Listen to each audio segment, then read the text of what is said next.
All I know is that banjo was fun. I didn't want to have to wake up for some 9 o'clock job. I mean, those things were important to me, and I liked being able to travel and meet people. It was all a big adventure, and this gave me the way to do that.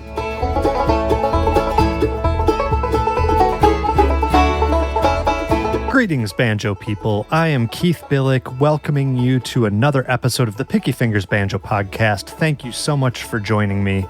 I hope you're all having a great summer. I definitely am. I've been playing shows, playing festivals with my band, Wilson Thicket, and I actually came across some very interesting information at one of these festivals. I learned that Al, who is one of the coolest literal cats that I've met. Al is the feline companion to Lindsay Lou and Kyle and Bartow Tuttle down in Nashville, Tennessee. I've learned that Al has an official Picky Fingers Banjo Podcast sticker on his cat food dispenser, which of course brought me great pride and honor to learn this. But I'm passing this information along to you because if there are any cats or other animals or even humans in your life that you think need the official Picky Fingers sticker on any of their belongings, head over to Banjo Podcast. You can get your stickers, your hats, your t-shirts. Don't take my word for the superior quality of these products. Take Al the cat's word. Quite the testimonial. Or I suppose that would be a testimony Al. The other way to support the show is over at patreon.com/banjopodcast. That's where you sign up to become a VIP very important picker and throw in as little as $3 per month to keep this show running. Folks, if you enjoy what you hear from the podcast, please consider doing that over at patreon.com/banjopodcast. Today we have a very special VIP to honor on the show. That is Michael Armstrong. Michael is a Hall of Honor VIP member, which, of course, as we all know, is the highest honor bestowed on civilian podcast listeners. So, Michael, thank you so much for your generous support. I really appreciate it. And one more time for the people in the back, patreon.com/banjopodcast. As always, you can contact the show, pickyfingersbanjopodcast@gmail.com. And folks, before I bring on our special guest, I do have one quick disclaimer about this episode. There is a brief moment where Cynthia and I discuss a band from the 1920s, and the band's name contains a word that really isn't acceptable by today's standards. It's considered a derogatory term to refer to Inuits or other people who are indigenous to the Arctic region or come from that region. You probably know the word I'm talking about. I chose not to edit it out because it is still valuable information about some influential music, but I do apologize in advance if that comes across as insensitive or anything other than the loving and inclusive podcast that I try to run here.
Today's featured guest is Cynthia Sayer. Cynthia is a modern virtuoso of the four-string plectrum banjo. She is celebrated not only for her talents in the traditional jazz repertoire, but also for her original compositions and creative interpretations of different musical genres from all over the world. Cynthia's performing and recording credentials and awards of recognition are seriously way too numerous and impressive to even list. But perhaps notable for my listeners will be that Cynthia won the 2023 Steve Martin Banjo Prize. She's a wonderful performer who exudes energy and love for the instrument. So please put your hands together and give a warm Picky Fingers Banjo Podcast welcome to Cynthia Sayer.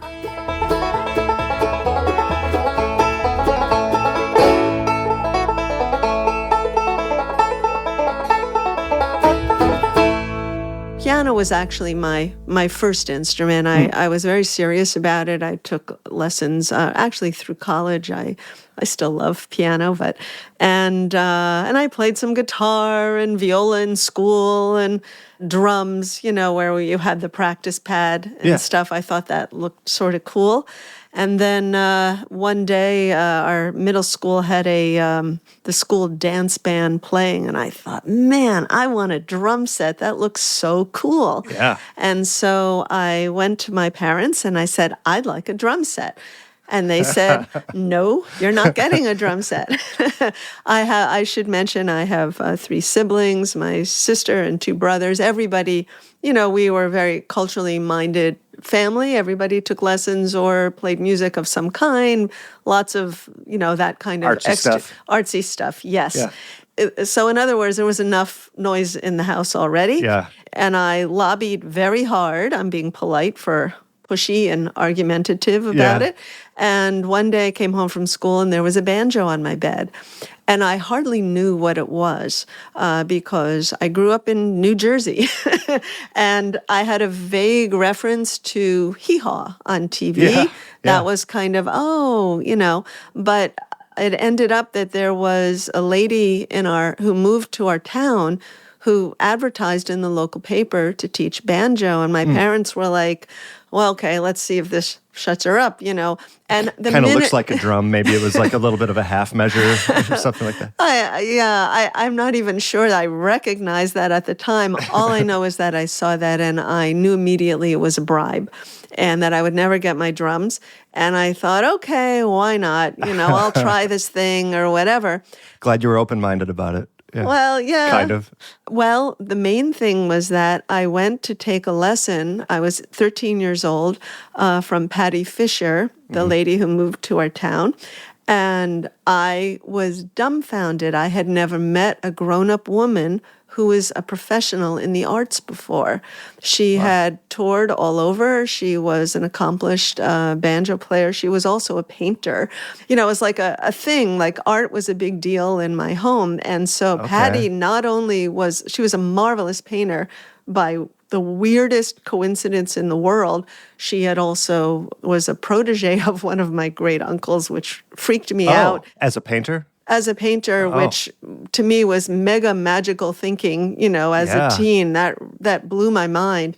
But mostly I was so inspired. I didn't know that in my town, the women I saw were either housewives or when their kids grew up. They were often highly educated women, but I didn't have these role models that people have today. And she lived all over the world. She had this amazing life, and very romantic type of figure, yeah. Yes, and she was a very important role model to me. How cool. I took lessons because of how much I liked her, not really because of the banjo. Banjo was okay, but she still introduced me to this music. The banjo you received and were taking lessons on, is this all plectrum already? Sorry, yes. She actually explained to me the 3 main kinds of banjo, 5-string, tenor, and plectrum. And she explained that she was a plectrum player, so she could take me the most on that, but she could get me started on 5-string or started on tenor. So without missing a beat, I just said plectrum because that's what she played. That was about as far as it went. Yeah. I didn't give it any thought at all. Yeah. And so I played plectrum because that's what Patty played. Right. And very cool. For years, as I became a player and eventually became a musician, I didn't really know, honestly, whether I preferred tenor or plectrum. And then it was a very long time before I actually decided I do prefer plectrum. I like the tighter chord clusters to me or have a more contemporary sound to them. And if I'm going to group players of the kind of music that I play into general categories. There are those who try to pay homage to all the great artists in the past by doing their best to learn their material and emulate them. And I'm grateful to be able to hear them in a live way, channeling these people. But I've never been like that. I've always been open to the influences that I hear and the music I like. And I've always just intuitively just done my own thing with it. So I realized this was the right pick for me. So it was just right. Wow, you said so many things that I want to follow up with. I guess the first thing would be, so it sounds like, you respect people who pay homage to the masters, but you've always wanted to do your own thing. Give us a background. Is there any sort of example you can give us of maybe how someone who is very strictly traditional minded might play something versus maybe the way you would handle That's a similar piece? Wonderful question. First of all, I just want to mention that at the beginning, most of the jobs I got, remember those days when people would wear those red and white vests and all that stuff, or maybe not in your world, I don't know, with the straw hats. Yeah. That it was sort of a costumey version of early jazz. There was a mix of a kind of theatrical thing that was expected on the banjo. There was a lot of sing-along work, very fun, theatrical, party, flashy, all that kind of stuff was, and that is part of the banjo tradition, the four-string tradition, which we can get into. But when I was starting to play and starting to get pickup gigs, and I was a freelancer, and I kind of learned with all these musicians, and I thought they were all so kind and supportive, and I never occurred to me at the time that they were stuck playing with me while I was still learning, so they were trying to help me get better, maybe for their own comfort too. Okay. But I eventually heard a recording by an historic player named Elmer Snowden, who to this day is my hero.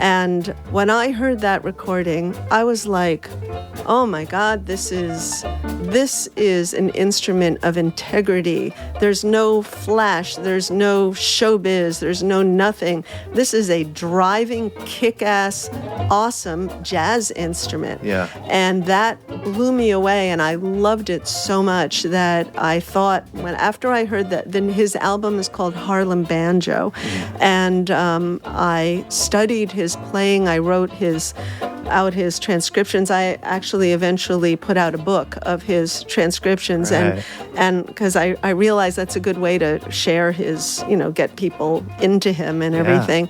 He was pretty much left out of jazz history, and except for his association with Duke Ellington, there was nothing about him. I mean, anybody who might be listening, if they've ever flipped through a jazz book or watched a jazz TV show, how often have you ever seen banjo included? There's all kinds of historic reasons for that, but it's just not there. Elmer Snowden was amazing, and that brought me to understand how I really wanted to play. It really changed my life. And I shouldn't say I don't pay homage. I do very much pay homage to the great artists of the past. I feel it's very worthy to listen and study and learn from what all these people do. I just like taking that and being a part of my contemporary world today, and then making my own, I guess the phrase is having my own voice, so that's what I prefer. Whereas some people would really get into. For example, another historic great, to answer your question a little more directly. Sorry, I know I'm being circular. No, this is very interesting. I'm learning a lot already. Well, when I started to play, I learned that there were all these banjo conventions out there. So I went to them, and I heard it was basically like if you played the tenor banjo, your hero was Harry Reeser. And you would try to play Harry Reeser pieces because they were friggin' hard. Yeah. And they were really dazzling technical things. And Harry Reeser himself was a great virtuoso, a very famous Clico Club Eskimo band. I can never say that right. And he, I'm not even sure that I heard it right. Clico Club Eskimo band? That was the name of it. His band was endorsed by a beverage, Clico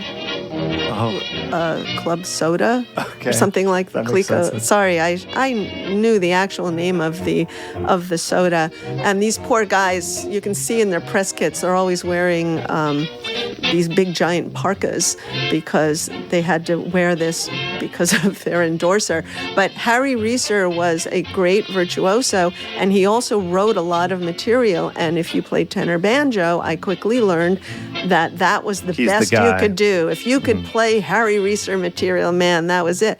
If you played plectrum banjo, that was from a whole different trajectory. Plectrum is more associated with vaudeville and theatrical performance, and continued along that route. And if you were a plectrum player, it was all about Eddie Peabody. Now, I'm greatly simplifying that. Of course, there were people who liked other things and did other stuff too. Eddie Peabody was Mr. Showbiz, big time Mr. Showbiz, an ultimate kind of performer. And he was so famous that I wonder if he kind of overshadowed every other kind of playing going on the plectrum banjo. Because when I became a professional player, everyone was expecting, well, if you play plectrum, you're supposed to do all that flashy stuff. And I did. I was, okay, I want to work, and that's fun. I don't mind, And then I had to kind of evolve to what I liked and what I cared about musically, where my heart lied. But also, I like throwing in a flashy thing because that's part of the banjo. I like doing, I'm not, it has to be serious. I think the banjo is very joyful, and I like showing its full dynamic range. And I guess one of the things that kind of bugged me when I became a musician was how narrowly stereotyped I was constantly fighting these ridiculously narrow stereotypes. And I imagine in the five-string world that was often the case as well. Everyone wants you to play Deliverance, right? Well, I imagine you get that too. If people see you show up with a banjo and they don't have any other context for what you might be doing with it, I imagine they tell you the same thing too. I suppose that's true, yes.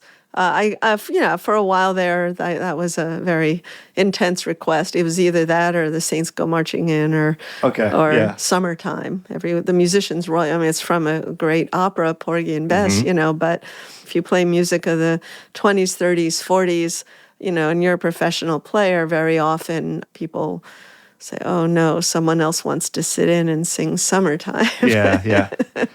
I would love to hear you demonstrate some of the stuff that you've talked about, and I think maybe what I was trying to get at before was, how would somebody such as Elmer Snowden play something, and then you said you like to pay homage to that, but also add your own voice, and like what would be a piece that he played that maybe you've added your own take on, if that's a fair question, or even just stylistic elements that he used. Absolutely. Now, I do want to say that Elmer Snowden used tenor tuning pitched down to G, which is Irish tenor tuning. And so what I did was when I transcribed his solos, and I also transposed them, so there's both, there. And some of them work both ways, and some of them don't. Some of them, I'm playing plectrum on his tuning, but I don't care about tuning. To me, it's all the sensibility. It's just the style of the playing. That's all it is to me. The tuning is just, I don't know, how you play it, I guess. Incidental, right? Yeah. Here's a tune that is on Harlem Banjo. One of the tunes, "Doing the New Low Down" by Dorothy Fields and Jimmy McHugh. Once I learned that tune, I used that as a concert opener for years. But I'd like to do "Them Their Eyes," and it's easy to contrast this with more Eddie Peabody style, which we can do. So what we're after. about to hear, is this pretty close to what Elmer Snowden would have played? Is that? It's using that Elmer Snowden sensibility. Okay. I can't begin to say that this is close to what he would play because he had his own style. Yeah. I think a lot of what defines Elmer Snowden's style has to do with him playing with accompaniment, like working off of that platform of swing and the harmonic information. And I think it, has a lot to do with how he decided to play. But with that being said, I will do my best to pay tribute to Elmer Snowden with a quick chorus of "Them Their Eyes."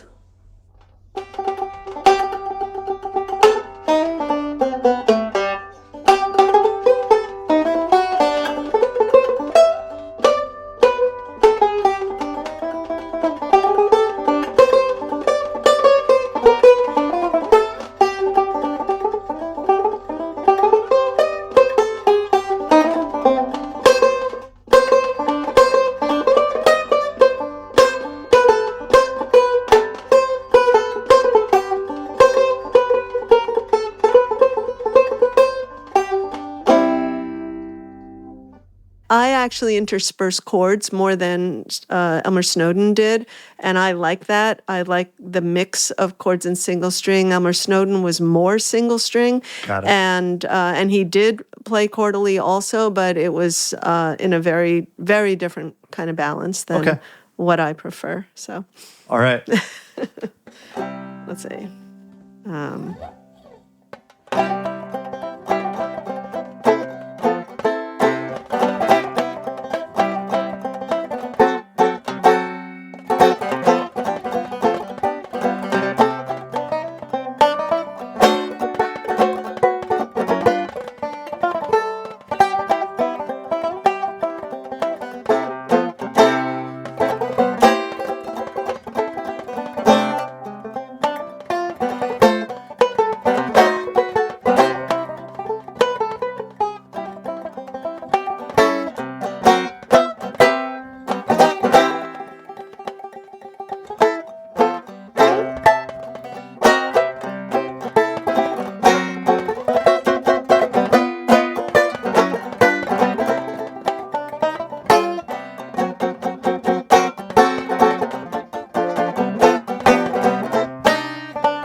Yeah, that's really cool.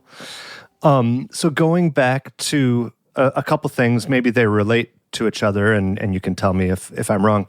You said you favor maybe more chordal interpretations of a melody as compared to Elmer, and you also had said that something that drew you to the plectrum banjo was the sort of the interval relationships that allowed you to get the more close chord clusters. Is that, do those relate to each other? Like maybe that Yes. drew you to that, and it's also your sensibility to play that way using more the chordal approach as opposed to a single string approach? Well, just to go to the next level, because I'm sitting here playing alone and my training and my sensibility, and probably for every musician there is, that affects how I play. Sure. So if I'm sitting here playing with a guitarist or with a band, I'm going to lighten up on the chords and I'm going to be more single string. And I'm here playing by myself, so I'm going to fill it in more. So just to have that in mind. There is some nuance, yeah, for sure. I mean, I automatically will respond to, it's what I tell my students all the time. I'm kind of like, play to what's there. Don't just have your idea and then play that. You respond. It's constant responsive playing. That's, of course, what jazz is all about. You're responding. Yeah. That's the conversation. So I am responding that way by playing this way for you.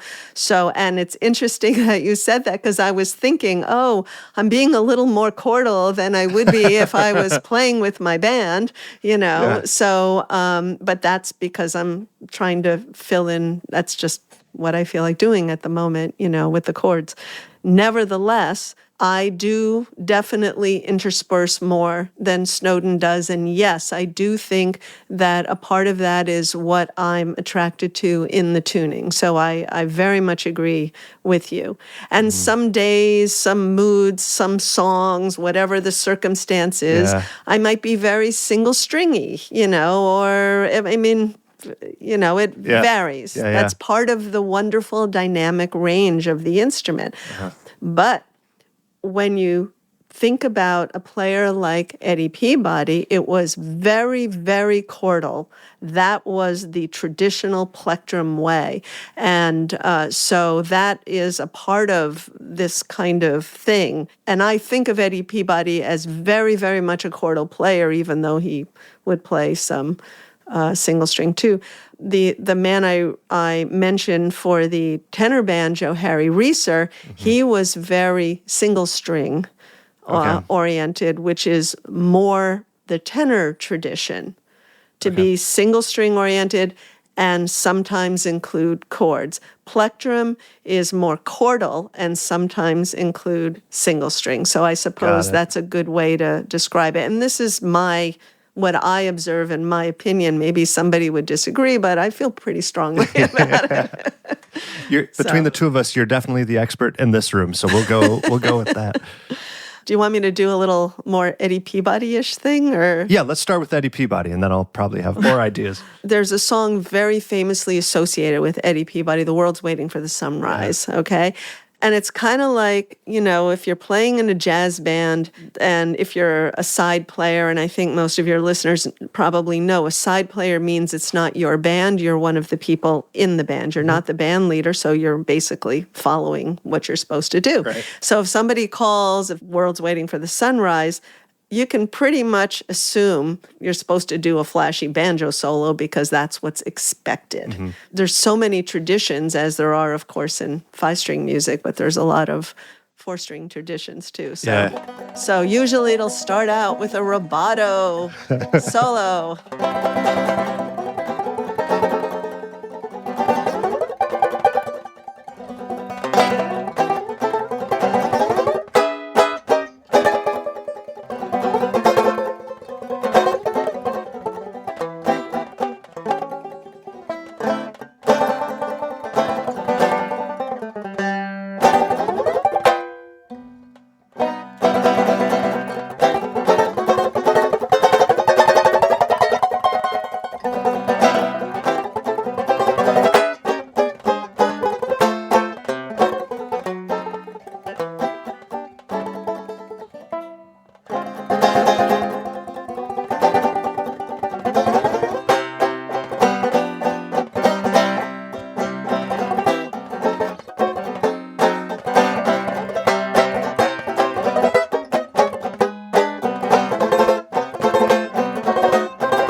Love it.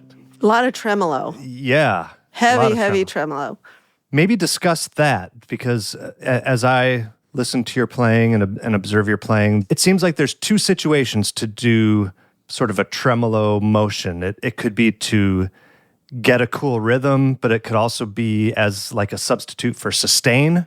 Is that something that you make a distinction between in terms of technique, and maybe discuss how that all works? Yes. There are two ways to apply tremolo. One is between chords, and one is to sustain a chord. Yeah. Right? So one is to travel from one to another, and one is to just, just hold it out. Right. I think it always adds some dynamic flair, whether you mean it quite in an extreme way or not. It's a wonderful tool for that. And then you use your good taste or what you want to do to be flashier or not be flashier, and just use it as one of the many tools that you have available in your playing. When I teach, tremolo is a very important four-string banjo characteristic. And how many strings you use when you tremolo, that's a light tremolo. That's letting it all out, right? And, there's also smooth as glass tremolo. Because I like jazz and I just love edge on everything, I like pulses and clean beginnings and ends.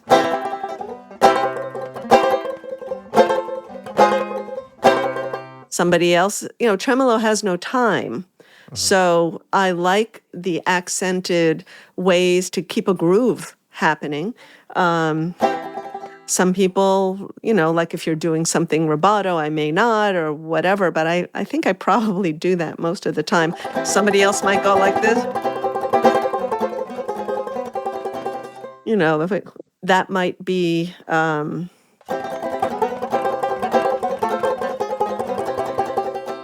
so that's a very kind of smoother way. Yeah. And that depends on what you're after, how you want to use it. I like drama and punch, and I like a groove. I like using the instrument in the most expansive way I possibly can. And that's how I try to grow and learn always.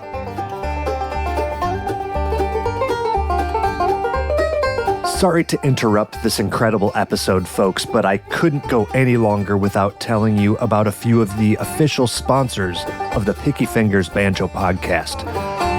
Are you looking to improve your playing by learning directly from one of the world's most talented players and instructors? It sounds too good to be true, but it's a reality over at pegheadnation.com. With Peghead Nation's streaming video courses in banjo, guitar, mandolin, fiddle, dobro, upright bass, and ukulele, you can learn bluegrass, old time, and plenty of other styles. PegheadNation.com features a great lineup of courses. This is just the banjo section. You can learn beginning banjo or bluegrass banjo with Bill Evans, old time banjo with Bruce Molsky, the banjo according to Danny Barnes, contemporary bluegrass banjo with Wes Corbett, and banjo in the style of Earl Scruggs or J.D. Crowe with Bill Evans. Now, regardless of which one you choose, it's going to have high-quality video and audio production, downloadable notation and tab, play-along tracks, and plenty of tunes. And the best part is that listeners of the Picky Fingers Banjo Podcast get their first month for absolutely free. Go to pegheadnation.com, use the promo code PickyFingers, all one word, all lowercase, at checkout. That's pegheadnation.com, and the promo code is PickyFingers to get your first month free. The Picky Fingers Banjo Podcast is also sponsored by Elderly Instruments. Elderly isn't just a retail store, it is an institution for banjo players and string musicians of all types. Family owned since 1972, the good folks at Elderly have discovered that the secret to becoming the world's most trusted source for new, used, and vintage instruments, it isn't that complicated. You provide the best selection of high-quality instruments and accessories for all price ranges, and then you stand behind those products with the industry's best customer service. If you can't make it to their Lansing, Michigan showroom, that's okay too. They ship worldwide and are always available to help. Visit elderly.com or call them up at 517-372-7880. And speaking of family businesses, Eric Sullivan of Sullivan Banjos knows a thing or two about that. The Sullivan family has been at the forefront of the banjo-making world for decades now. I bought my Sullivan banjo brand new in 2004, from Elderly Instruments, by the way, and I swear that it sounds better and better every time I play it. The great news is that the famous tone and craftsmanship of Sullivan Banjos is still available. Give Eric a call at 502-365-5022 to discuss building your dream banjo today, or visit sullivanbanjo.com. That's 502-365-5022 or sullivanbanjo.com.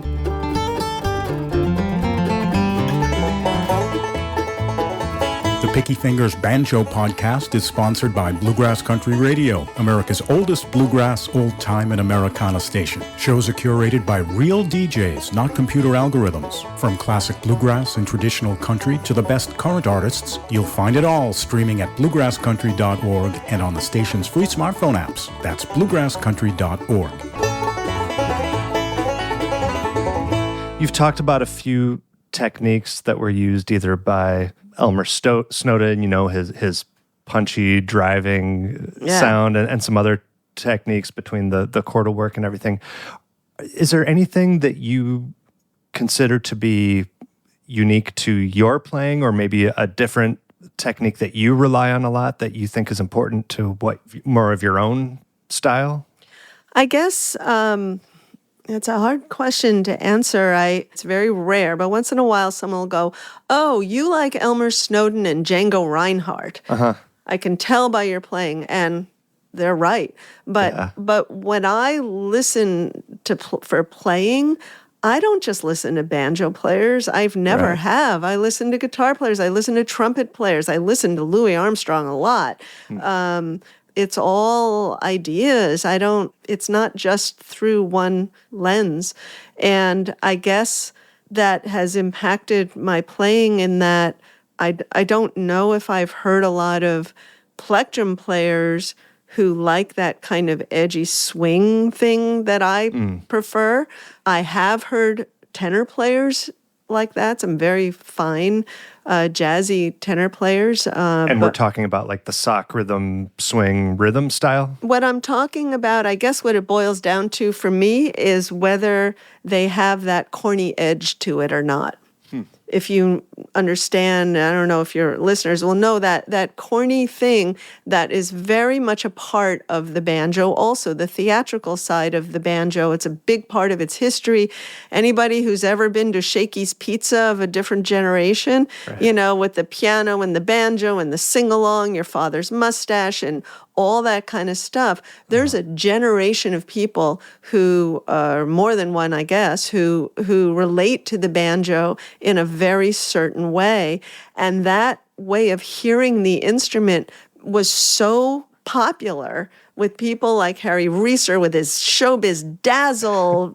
He was like amazing virtuoso playing, and Eddie Peabody with his showbiz city and everything like that. And they were so famous. And then there were sing-alongs, which happened much later in time. But it's kind of like people forgot about how the instrument, and I didn't even know how the instrument could be used with genuine musical integrity. I didn't have the imagination to think about that myself either. It wasn't until I heard Elmer Snowden's record that I was like, oh, wow, this is kick-ass. This is amazing. And it was just a real awakening. And I didn't listen to a lot of early jazz. I didn't listen to old records as many of my colleagues had. All I know is that gee, banjo was fun, and oh my gosh, I can get jobs and get way more money than I would if I was babysitting or working at the local hamburger joint. So that was a blast. And I kind of fell into it all very backwards. It was fun. It was then I earned spending money while I was at college, and these fun parties and all this stuff. It was great. And then, before I become a serious grown up, I think I want to be a musician more. Just and a little bit longer. Travel. Yeah. I get to travel. I can sleep in. That was a very big deal to me, that I didn't have to wake up early for some company. I kept very late hours. I keep them less so now, but I didn't want to have to wake up for some 9 o'clock job. I mean, those things were important to me, and I liked being able to travel and meet people. It was all a big adventure. Yeah. And this gave me the way to do that. And then I started going, wow, jazz is really something. And then I started to get, infected by this love of jazz and what it was. And Elmer Snowden was the turning point, but it was also hearing it and being around some, I was privileged to work with amazing players. They would put out these bands, these early jazz and what used to be called Dixieland bands, to cover picnics and all these things that people, corporate gigs and whatever. And there was so much work around that, they'd spread, ringers in the bands. And I got to work with these people who were really wonderful musicians, and also some other younger players like myself who had studied the music and were very serious about it. And I sort of came along thinking, hey, this is fun and great to make money and have fun. What's better than that, Yeah. But then I started to get it, and I started to learn, and I always cared about music. I even as a kid, things that were jazzy, I was very attracted to them. I used to love the musical Guys and Dolls. And I didn't understand that was because of the jazzy sensibility of the music. I just didn't put two and two together. Yeah, that makes sense. And when that revelation happened with you, how does that manifest, just in terms of like a discipline that you take to practicing or something like that? It became all about how to play with integrity, a kind of musical integrity, and how to say something meaningful musically that could swing. And at the beginning, it was very simple. I was very simple, and I learned on the job. So there was a certain amount of risk that, I was careful about. But I just tried really hard to apply right on my jobs, unless it was like, this is supposed to be a party sing-along band, so you got to do the job. And of course, I would do what I was hired for at those days. But I just tried really hard. And then the people that I was able to work with who were wonderful musicians, I started to actually pay attention to how wonderful they were, and I just started to learn. I learned to be keep my ears open and pay attention and try to get better. Yeah, that makes sense. You're also pretty prolific in terms of your solo albums. I don't know what time period this was that you were becoming more serious about it, and when you started recording albums, but you have quite a few out there. I'm wondering if there are any particular ones that you feel is most reflective of your personal banjo style, or maybe what the artistic arc is throughout your recording career? I feel like my playing has evolved to some on my albums, and I felt like every album was always my very best at that time. Yeah. And that was what I hoped for. Yeah, that's a great And if people liked it, I hope they liked it. If they didn't, I mean, that was okay. As long as I felt like it was really the very best I could do at that time, that made me happy. And it was a way for me to grow as an arranger, because I've always done my own arrangements on my albums. And my first album, the record company put me with these legends.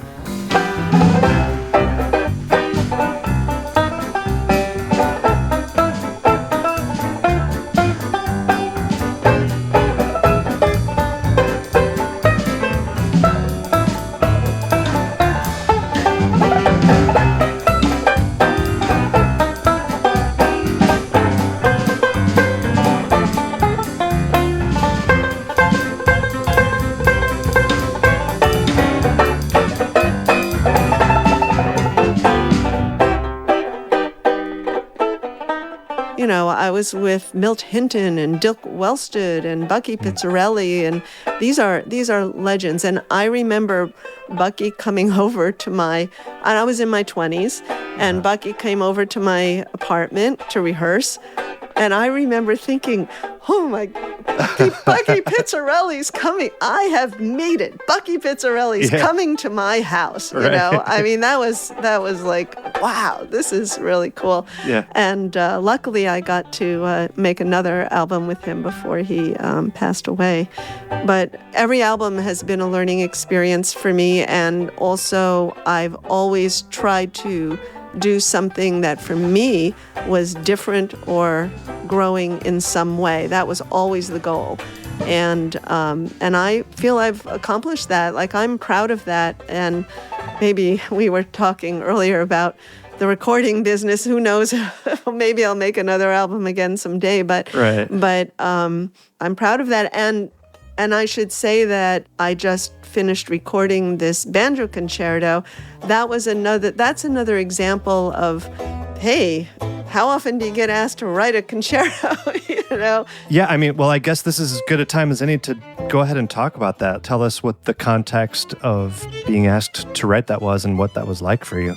I'm not sure, but I assume this is somehow has to do with winning the Steve Martin Banjo Prize. Mm-hmm. I assume that because the Fresh Grass Festival invited me to do this, and I'm a 4-string player, and I was not expecting to get a commission from a roots music festival. Yeah, something with grass in the name isn't usually the people who hire you.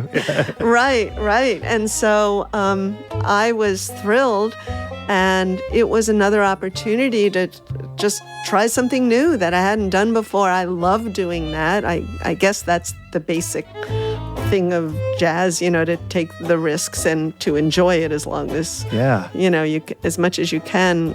And I definitely stretched musically for me. Mm-hmm. I'm now in the process of mixing it. It's just a trio, and it's with 2 marvelous players. I hired Sarah Caswell, an amazing violinist, or fiddler, I guess, in your world. And it was funny. We were laughing about that. I said, Sarah, when we go to Fresh Grass, should I call you a fiddler? And she said, well, it's a concerto, so you should call me a violinist. Okay. I said, okay. Fair enough. And Jim Whitney, who has worked with many people in the roots music world, and string bassist, wonderful player also. And so it's just a trio, but I took advantage of trying something new musically, which is what they wanted. They want it to be an artistic, like they're trying to support a creative venture, and there's no reason to play it safe. Why? You know, why not try something new? So did they dictate any parameters to you at all? Or yes. Like, okay. They dictated their, you know, it was supposed to be a concerto, which meant 3 movements, and then they had different, you know, a certain tempo, you know, format, and to try to have some thematic flow and stuff like that, which I would have done anyway, but I did use their format because that was something so unusual for me. And I wrote what's called the All in Good Time concerto.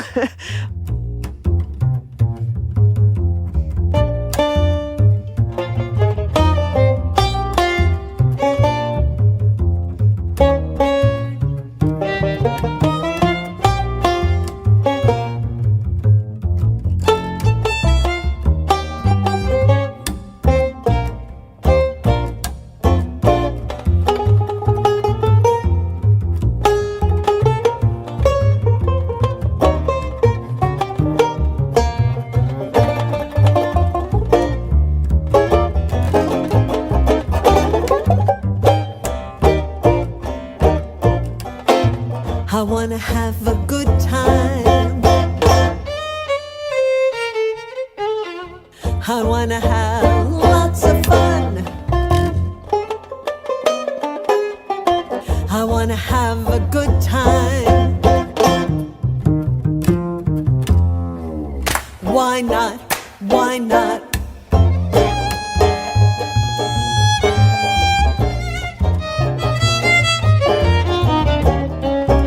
this is what being a musician's all about for me, to be able to keep growing and have these interesting projects. Yeah. So, and it's supposed to be, there's like a timeline with the 3 movements. The first one's called Indecision.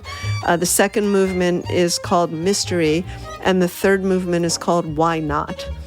And that's, and I have a little, there's a little story and impetus about each movement, but it's supposed to be one evolving to the next and basically ending up with what is, I suppose, my current life philosophy. Why not? Give it your best and, work hard and everything, but I don't see any reason to limit myself. And I think I like it. I'm still working that out because I'm still in the post-production phase, I think I need to get away from it and then decide. But I know I did my best, so I'm happy with that. Now, given that this was a commissioned piece, is this going to be available commercially, or is this something that they're going? I don't know how that works when you do something under that format. I think that part is up to me, and we did perform it live at the festival, and I decided to record it. I also thought it'd be the best possible way to rehearse before we perform, because I wanted to pull out these nuances. For sure. Yeah. It was still growing and becoming, and it was a great way to have that happen in the recording studio. And as anyone who has recorded knows, you get very fine-tuned in there. So you hear everything. Yes. For better or worse. Yes. And even now, I'm like, I should have had Sarah do some pizzicato there. I should have had her, stuff like that. But it's fine. Yeah, you can always second guess. There's always everything. Stuff. Yeah. So I don't know if you remember this, but our first interaction was actually completely non-banjo related. Do you remember this? I had a guitar I was selling, a Gibson ES 339, and I was trying to figure out what I should sell it for. And I think I saw something on Facebook where maybe you had sold yours. Yes. And yes. I just reached out just because of that. And and you gave me some really good advice, by the way, about that. Mine went to a good home. Good. I was happy. I'm not sure what the status of the home that mine went to is, but I got my money out of it, so I'm happy about that. But then at some point, I don't know, maybe, your Facebook avatar, maybe you were holding a banjo. I'm like, this person plays banjo. That's really cool.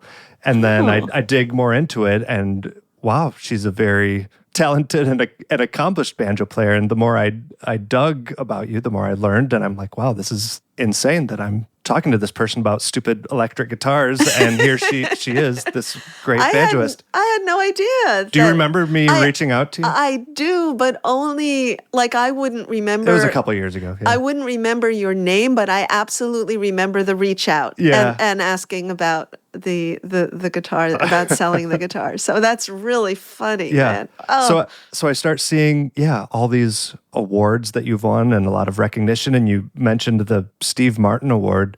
If you can allow yourself to be self-congratulatory about it, what do you think it is about your playing and your performing and your artistry that gets the attention of some of these committees or whoever is, recognizing you in these ways? I guess two things. First of all, I see that award as a kind of stamp of approval from our very separate worlds. It's kind of like, how we all strive for integration and community and diversity. Mm-hmm. Well, finally, it's kind of like the five-string, the banjo world is actually getting inclusive. I'm used to feeling shut out by the five-string world, mm-hmm. and I tried to make connections to it in the past, and they were like, "Well, I'm sorry, you're missing a string." Right.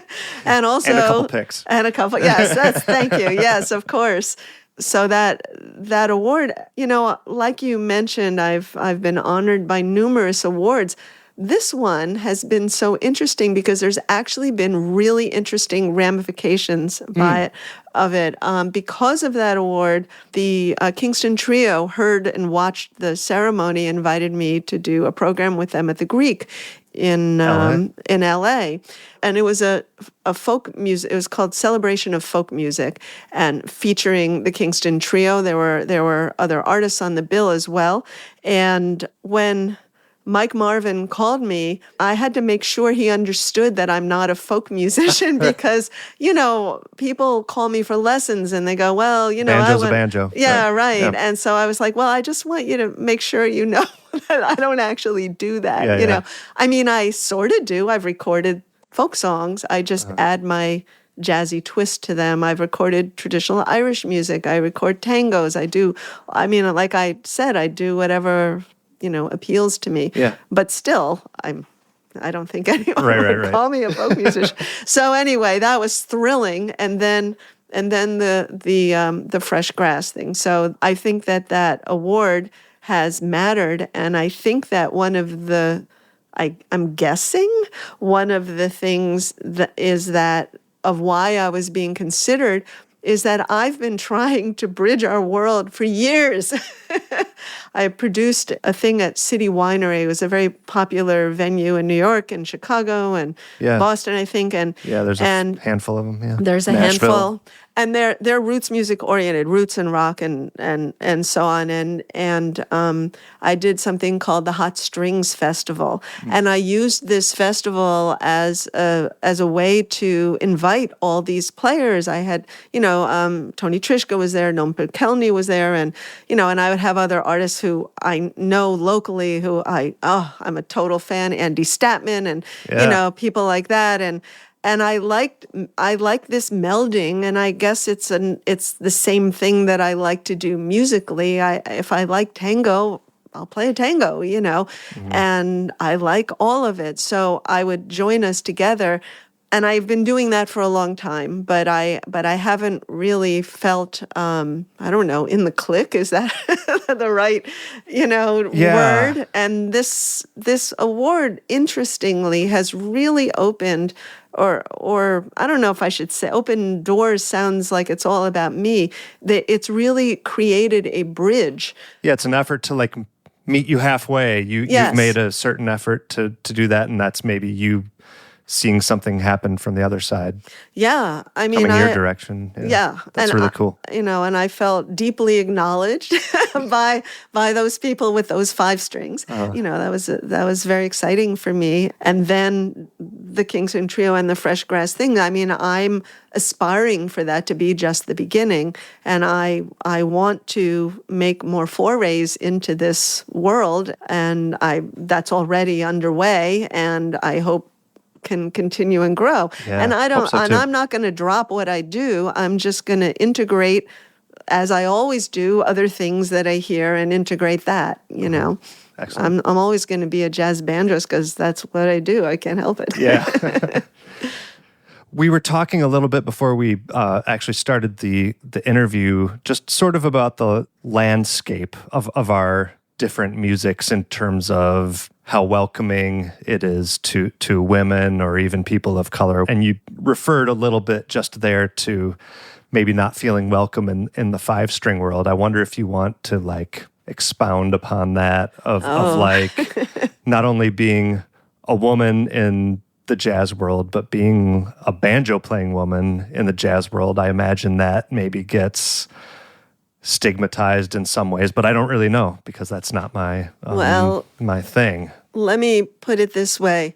In hindsight, I was one of the few women instrumentalists playing early jazz, and I toured internationally, starting in my 20s, okay? Right. So I would, once in a blue moon, I would meet someone, but I don't know, it was very, very rare.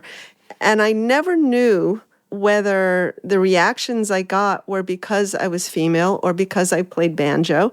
And I pretty much understood after a while that I was, I was like this walking double whammy, like I'd walk in. I mean, I actually had people, if there was a jazz festival, going on that I knew I'd be a very good fit. You know, I always have used wonderful players in my groups. I've been a band leader for a long time, and, you know, we have all these wonderful creds and everything. Okay, I'd submit and I'd call and I'd say, hey, you know, I'd love to play your festival. And they go, well, but you're a banjo player. Why are you applying to our festival? You know, so that there was that going on. So even jazz festival talent buyers don't recognize that jazz banjo is a thing? No, It was very, very, very fringe.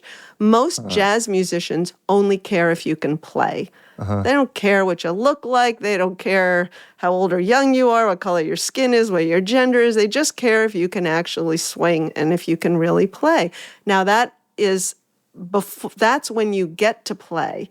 There's all this stuff that comes before it where all the biases come out, you know, of whether you can have that opportunity or not. And I think that it was in many ways very difficult. And, you know, I only have my own perspective like that. Yeah. I only have my own experience, but it was very obvious to me that I had a much harder time than others of my playing level, but it was confusing, you know, like, because, you know, it was a whole thing. I mean, women in jazz, that's a common phrase. You hear the jazz world making up for it. There's all kinds of women in jazz festivals, women in jazz tributes, and all this kind of stuff. Yeah. And by the way, today, totally normal. There are so many outstanding top-level women instrumentalists. It's just absolutely ordinary now. So I've seen it from when there were almost none to like that has entirely changed. Yeah. Right.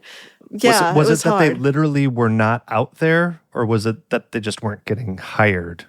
In my experience, it was very hard for me to even find women who were playing at a high caliber. And I assume that's because it was not a particularly appealing world to go into. Yeah. There were no role models. There was no invitation. I mean, I remember when I first started playing in New York and the guys would all get together to listen to records and stuff like that. And, you know, no one invited me. Yeah. And that's okay. I mean, that also speaks to my personality. I was kind of shy when I was younger and all this stuff. And, you know, so, I mean, there's always two sides to all that kind of stuff. But banjo was questioned because it was largely forgotten as a jazz instrument. Mm-hmm. So when you bring it back, it's questionable. And one of my creative missions has been to basically reintroduce the instrument. It was the instrument.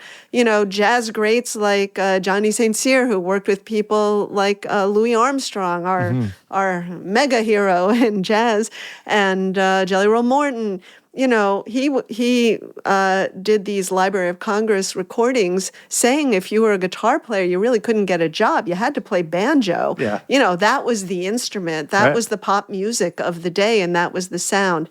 But that was forgotten because it became a kind of corny thing. And then it's also its history with slavery. Its history with extreme racism, classism, and sexism in the history of the banjo. It's a very dramatic story, and I also do programs about that. In fact, I did a program which I did at Lincoln Center last year, and I now tour with it, called The Unexpected Journey of Jazz Banjo, because there are people out there telling the story, the history of banjo, but again, they don't seem to include this branch. So I go through and we start at the beginning with enslaved people and where this instrument, this was known as an African instrument. Sure. When I started to play, people told me this was an American instrument. I didn't even know that. Yeah. I mean, that's how much things changed, and that's how much the view of the instrument changed.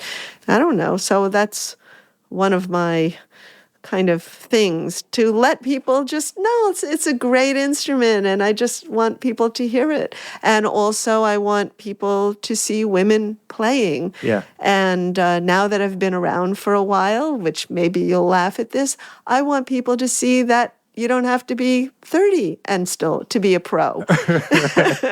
You know, because that's also a problem specific to women artists. How many older women artists out there do you actually see and actually know? Right, and that's across industries. It's It's music, across all industries. acting, and yeah. Yeah. So I can just hear my husband saying, "Why are you emphasizing that you're older? That's not good, for your, whatever." But it's a reality, and I'm okay with that. And I want people to see the banjo as part of our American musical history in jazz as well. And I want that whole thing about women in music, that's in jazz, I think that's finally taken care of. People of color, I had mentioned to you before we started that when I first began to play, many of our jazz elders who were Black players who had worked with some of the great jazz icons of the past in their bands or whatever, they were still around. So I got to work with some of these guys and I'd hear all their stories. After they were gone, it was really a very white world in early jazz.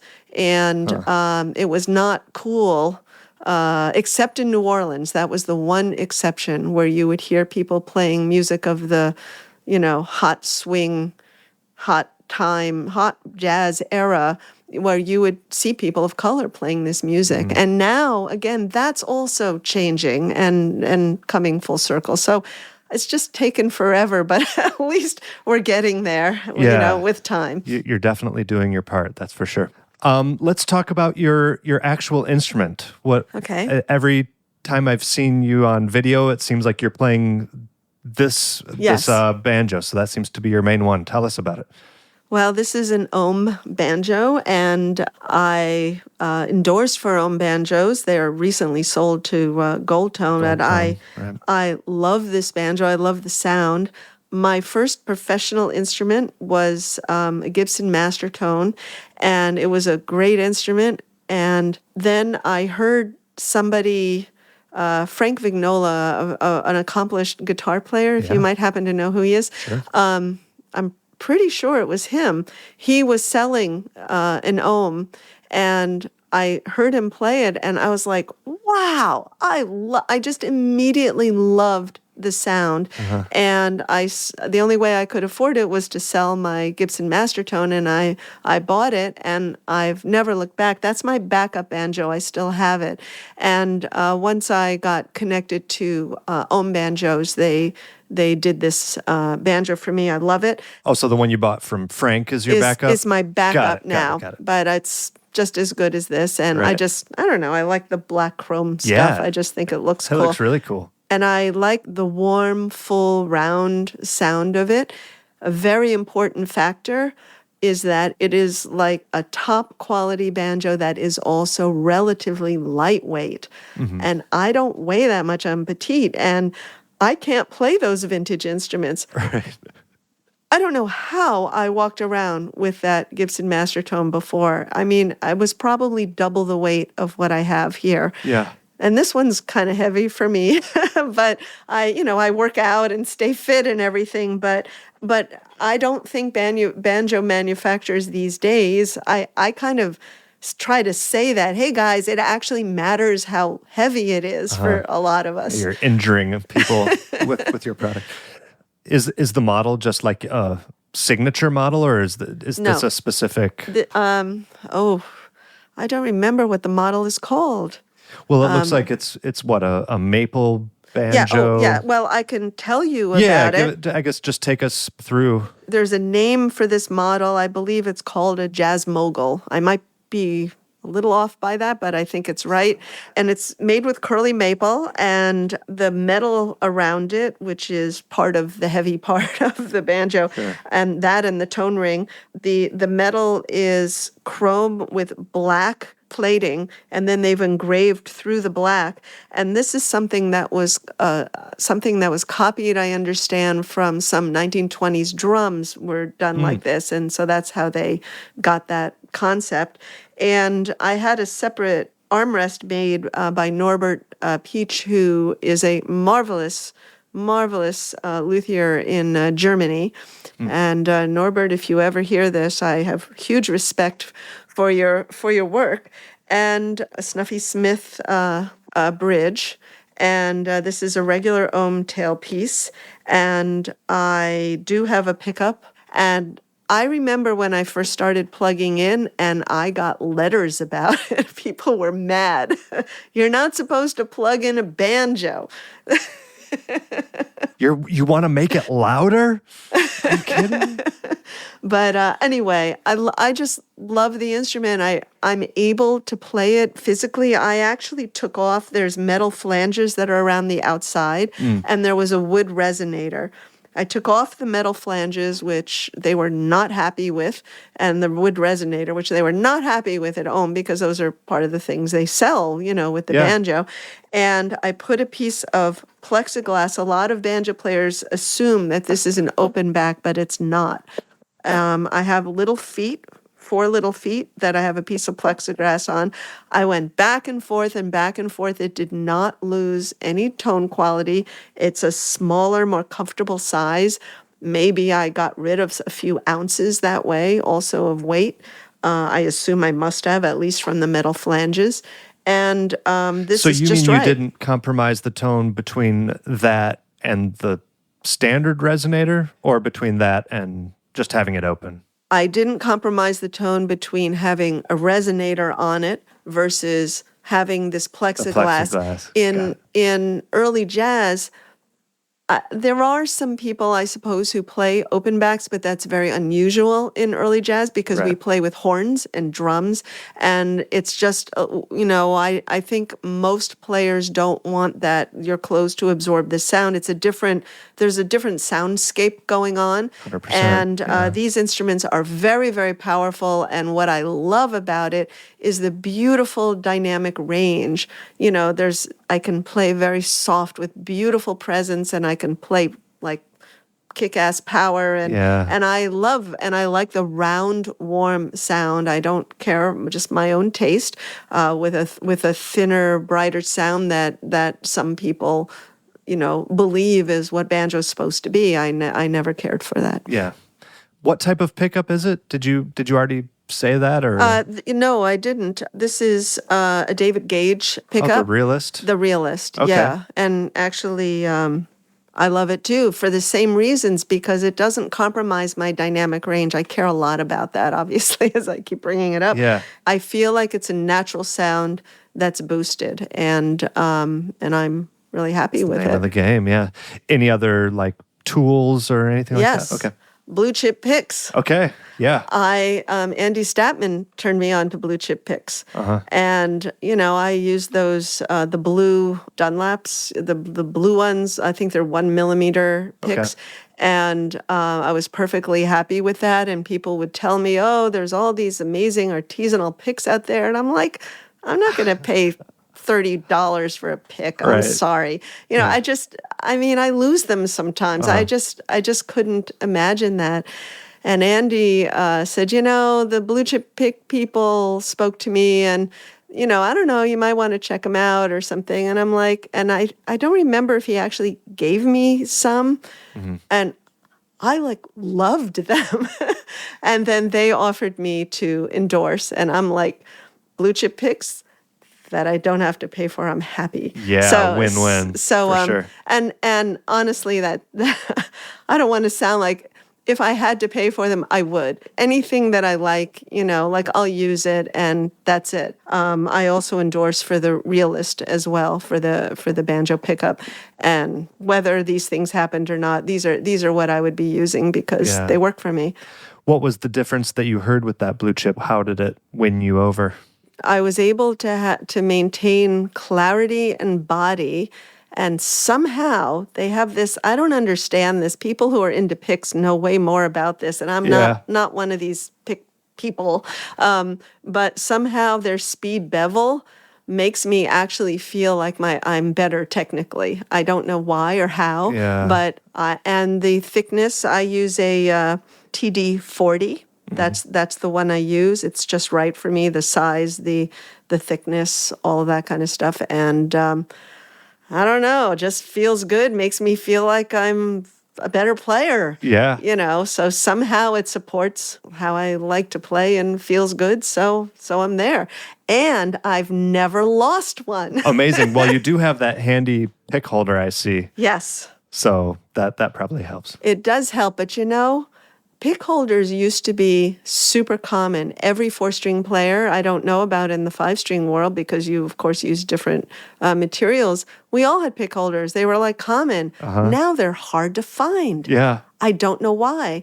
And so I actually, one of my banjo students said, hey, there's 2 pick holders for sale. You should grab them. And I did. That was like, oh, so that's like an antique or a vintage one or something? I don't know if it is. All I know is that, I have these gold-plated pick holders, whatever, and mine got the gold not only wore off, but it got kind of bent up and it wasn't holding my pick securely. And then I don't know, I must have mentioned it in a thing. And he's like, oh, and I was like, yes, I grabbed it. It was, yeah. So now cool. I'm like set for years because I have this one. And then if this ever goes, I got a backup. So I'm cool. Nice. Well, don't jinx it. I won't.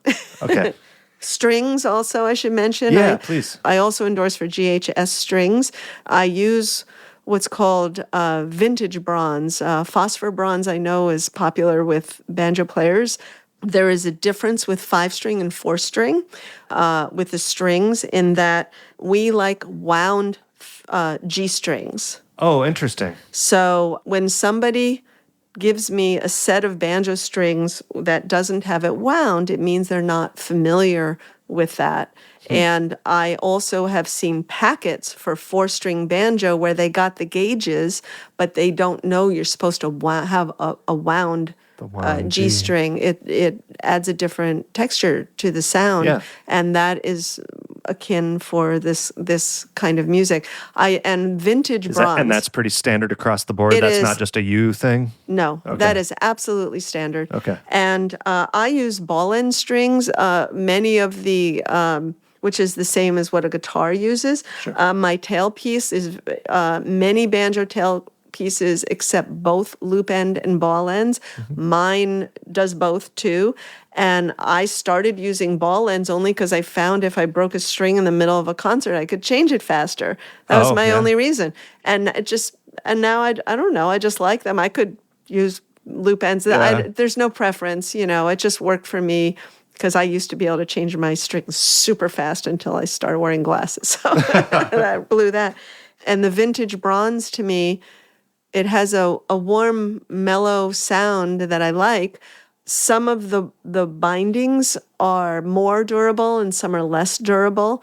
And vintage bronze is admittedly less durable, but I like the sound, so it obligates me to change my strings a little more often, and I'm happy to do that for the sound.